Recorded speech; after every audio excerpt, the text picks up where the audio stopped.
நிகழ்தகவு. தங்கள் மகன்களை காணவில்லை என பதறியடித்து அடுத்தடுத்து போலீஸ் ஸ்டேஷனுக்கு ஓடி வந்த 2 தாய்மார்கள், 2 இளைஞர்களையும் இரும்பு ராடால் அடித்துக் கொன்று மணலை போட்டு மூடிவிட்டு கமுக்கமாக இருந்த நெருங்கிய நண்பன், நகமும் சதையும் போல ஒன்றாக இருந்த நண்பனே 2 இளைஞர்களையும் வெறித்தனமாக அடித்துக் கொன்றது ஏன்? கொடூர நண்பன் போலீசில் சிக்கியது எப்படி?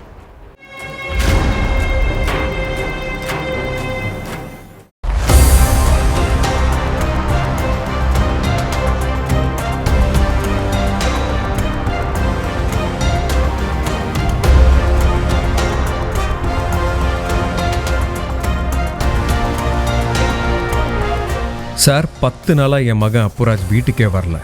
அடிக்கடி வீட்டில் சொல்லாம பசங்களோட வெளியே போவான், அதே மாதிரி வந்துருவான்னு நினைச்சேன். ஆனா வரவே இல்லைன்னு பிப்ரவரி 8ஆம் தேதி ஒரு அம்மா கடலூர் திருப்பாதிரி புலியூர் போலீஸ் ஸ்டேஷன்ல புகார் கொடுத்துருக்காங்க. அதுக்கு அடுத்த நாளே என் மகன் சரண்ராஜையும் காணோன்னு போலீஸ் ஸ்டேஷனுக்கு கண்ணீர் வடிச்சுக்கிட்டே இன்னொரு அம்மா வந்திருக்காங்க. காணாம போன 2 இளைஞர்களுமே எம்புதூர் கிராமம்தான். 2 பேருமே நெருங்கிய நண்பர்கள் தான். அதனால சரண்ராஜ், அப்புராஜோட மற்ற நண்பர்கள் கிட்ட விசாரணை நடத்தியிருக்காங்க போலீசார். அப்ப எங்க கிட்ட எதுவுமே சொல்லல சார்னு சொல்லியிருக்காங்க நண்பர்கள். இதுக்கிடையில சுவிட்ச் ஆஃப் செய்யப்பட்டிருந்த அப்புராஜோட செல்போன் என்ன ட்ரேஸ் பண்ணி பார்த்தப்ப காணாம போன அன்னைக்கு கடைசியா நண்பர் பால்ராஜ் கிட்ட பேசியிருக்கிறது தெரிஞ்சிருக்கு. அடுத்து பால்ராஜை விசாரணை வளையத்துக்குள்ள கொண்டு வந்திருக்காங்க போலீசார். சார், அவன் என்னோட நெருங்கிய நண்பன். ஒரு நாளைக்கு 20 முறையாவது என்கிட்ட தான் பேசுவான். அதுக்காக என்கிட்ட விசாரணை பண்ணுமா? நானே என் நண்பனை காணும்னு வருத்தத்தில் இருக்கிறதா சொல்லியிருக்கான் பால்ராஜ். ஆனா அவனோட பேச்சில் வருத்தத்தை தாண்டி போலீஸ் கண்ணுக்கு பதட்டம் தான் அதிகமாக தெரிஞ்சிருக்கு. அதனால பால்ராஜ் கிட்ட விசாரணையை முடிக்கிற மாதிரி தெரியல. ஒரு கட்டத்தில் சமாளிக்க முடியாத பால்ராஜ், நான் தான் அவனை கொன்னேன்னு அதிர வச்சிருக்கான்.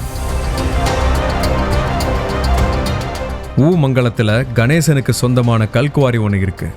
பிஎஸ்சி பட்டதாரியான பால்ராஜ் அந்த கல்குவாரியில தான் லாரி டிரைவரா இருக்கான். பால்ராஜ், அப்புராஜ், சரண்ராஜ் 3 பேருமே நெருங்கிய நண்பர்கள்.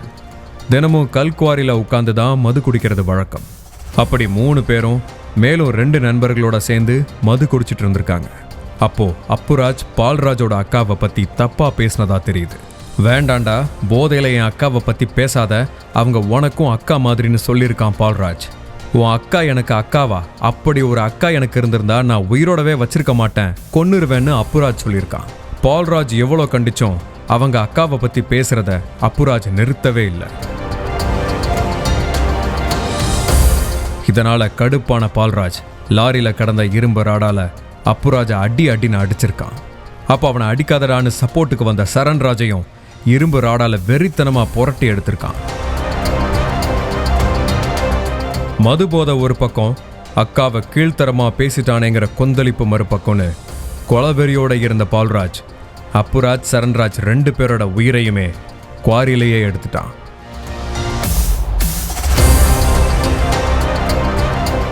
அடுத்து குவாரியில உள்ள ஒரு பள்ளத்துல 2 பேரோட சடலத்தையும் போட்டு பால்ராஜ் லாரியில இருந்த ஒரு லோடு மணலை சடலத்து மேல கொட்டி மூடி இருக்கான். அடுத்து தன்னோட இருந்த மற்ற 2 நண்பர்களையும் அழைச்சிட்டு அந்த இடத்த விட்டு போன பால்ராஜ் எப்போதும் போல தன்னோட வீட்டில் போய் இருந்திருக்கான். அப்புராஜோட அம்மா பால்ராஜ் வீட்டுக்கு வந்து, எங்கப்பா என் மகனை காணோம், எங்க போறேன்னு உன்கிட்ட ஏதாவது சொன்னானா அப்படின்னு கேட்டப்ப, அவன் என்கிட்ட சொல்லாம இதுவரை எங்கேயுமே போனதில்ல, இப்பெல்லாம் அவனுக்கு நிறைய புது ஃப்ரெண்ட்ஸ் கிடைச்சிட்டாங்க, நான் இனி அவன்கிட்ட பேசவே போறதில்லைன்னு சீன் போட்டிருக்கான் பால்ராஜ். அந்த சீனெல்லாம் எண்ணி 10 நாள் கூட இல்லை, வெட்ட வெளிச்சத்துக்கு வரப்போகுது, நாம பிடிபட போறோம்னு அப்போ பால்ராஜுக்கு தெரியல. ஒரு லோடு மண்ணை தோண்டி யாரு பார்க்க போறா, குவாரி பக்கம் பெருசா ஆள் நடமாட்டெல்லாம் இருக்காதுன்னு தப்பு கணக்கு போட்ட பால்ராஜுக்கு தன்னோட கணக்கே தப்புங்கிறது இப்பதான் தெரிஞ்சிருக்கு. போலீஸ் பிடியில உள்ள பால்ராஜ் மூலமா மற்ற 2 பேரையும் பிடிக்கிற வேலையில இறங்கியிருக்காங்க போலீஸ்.